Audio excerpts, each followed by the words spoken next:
ಕಂಪ್ಲಿ ಗಂಗಾವತಿ ಸೇತುವೆ ನಿರ್ಮಾಣಕ್ಕೆ ಕೊನೆಗೂ ಕೂಡ ಕಾಲ ಕೂಡಿ ಬಂದಿದೆ. ಕಳೆದ 2.5 ದಶಕಗಳಿಂದ ನೆನೆಗುದಿಗೆ ಬಿದ್ದಿದ್ದಂತಹ ಸೇತುವೆ ಇದು. ಬಳ್ಳಾರಿ ಜಂತಕಲ್ನಲ್ಲಿ ಹರಿಯುವ ತುಂಗಭದ್ರಾ ನದಿಗೆ ಸೇತುವೆ ಮಾಡಬೇಕು ಅಂತ ಸೇತುವೆ ನಿರ್ಮಾಣ ಮಾಡೋದಕ್ಕೆ ಮಣ್ಣು ಪರೀಕ್ಷೆಯ ಕಾರ್ಯ ಆರಂಭ ಆಗಿದೆ. ಈಗಿರುವ ಸೇತುವೆಯ ಕೆಳಭಾಗದಲ್ಲಿ ಮಣ್ಣು ಪರೀಕ್ಷೆ ಇದೀಗ ಆರಂಭ ಆಗಿರೋದು.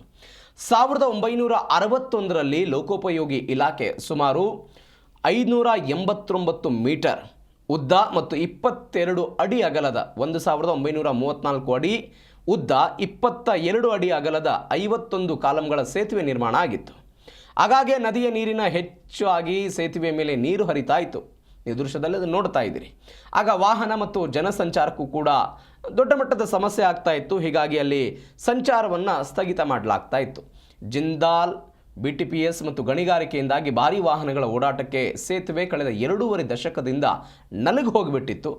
ಸೇತುವೆ ಮೇಲೆ ಅಲ್ಲಲ್ಲಿ ಬಿರುಕು ಕಾಣಿಸಿಕೊಂಡಿತ್ತು, ದುರಸ್ತಿಯೂ ಕೂಡ ಆಗಿತ್ತು.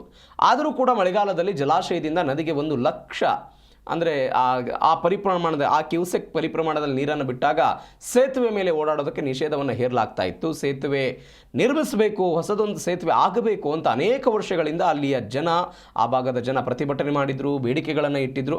ಆದರೂ ಕೂಡ ಅದು ಈವರೆಗೂ ಕೂಡ ಕಾರ್ಯರೂಪಕ್ಕೆ ಬಂದಿರಲಿಲ್ಲ.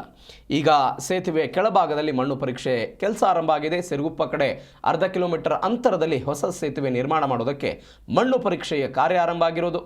ಮೊದಲಿಗಿಂತ 1/2 ಕಿಲೋಮೀಟರ್ಗಿಂತ ಹೆಚ್ಚಿನ ದೂರ ಆಗುತ್ತೆ. 100 ಕೋಟಿ ರೂಪಾಯಿ ವೆಚ್ಚದಲ್ಲಿ ಸೇತುವೆ ನಿರ್ಮಾಣಕ್ಕೆ ಸರ್ಕಾರ ಅನುಮೋದನೆ ಕೊಟ್ಟಿದೆ.